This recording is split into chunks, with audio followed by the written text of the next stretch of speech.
زه به اسانه تورې درته ووایم چې زموږ په مابینځ کې تر ټولو زیات نفرت د سیاست د وجې راغلی دی. دا نفرت د مابینځه وباسئ. بلکل شکنځاوې کمنټونه هغه یو بل ته مناظرې او بل سبا به سره یو ځای سي. بیا ما وختي درته ویلي وو چې سبا ګورې ته په ما پسې ویډیو جوړوې، ته په ما پسې، زه په تا پسې جوړوم. بل سبا ما تا په یو ډوډۍ سره یو ځای شنه شنه د خندا کېدلو. هغه خلک به زما هغه څه وایي ستا هغه به څه وایي. دا دواړه منافقان دي.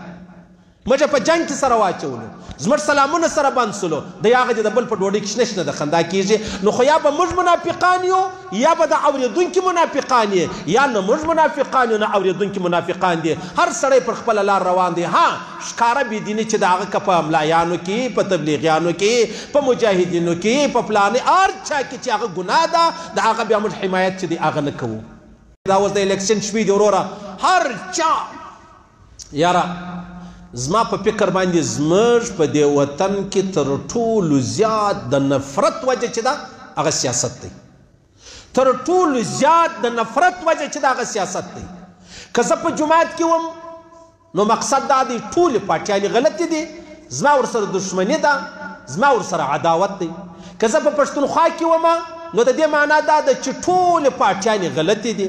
که زه په نیشنل کې وم نو د دې معنا دا ده چې زه مطلب ټولې پارټیانې ناحقه دي، زما پارټۍ چې د هغه پر حق ده. موږ داسې په غاړه کې سره اچولي ولو.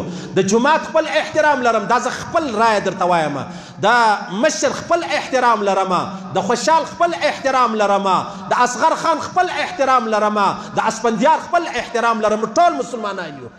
منم چې ته به په یوه پارټۍ کې، زه په بله پارټۍ کې. مګر ها که چیرې بیا یو سړی د قرآن، د حدیث، د اسلام، د کلمې مخالفت کوي، هغه که ورور دی که غیر ورور دی، که زما د پارټۍ دی که نه دی، د هغو به موږ مخالفت کوو. لیکن دغه خبره د مخالفت وړ جوړول چې خامخا به زما پارټۍ لر راځي، دا د اسلام خبره نه ده. دا ډېره د پریشانۍ خبره ده. زموږ په وطن کې نن دغه تورې بیخي ډېر سلو.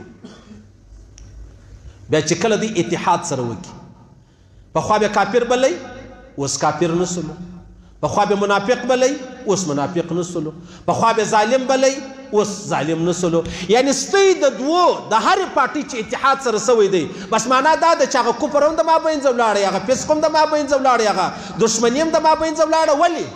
ستا د دوو وټو دپاره. زه دې ولې په خپل کور کې په غاړه کې سره واچولو؟ زه د ټولو پارټیانو احترام لرم او الحمدلله د هرې پارټۍ والا زما احترام کوي.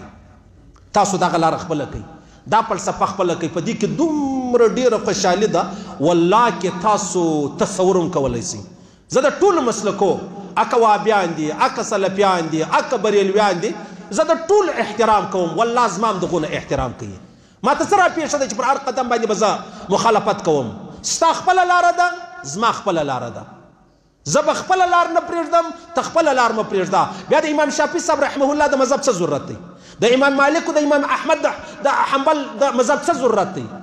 نو بس که زه امام ابو حنیفه پر مذهب بیا امام شافعي صاحب زما دښمني، شافعیان به زما دښمناني، حنبلیان به زما دښمناني، مالکیان به زما دښمناني. یا دا خبره نه ده. زما خپله لاره ده، زما خپل قوم دی.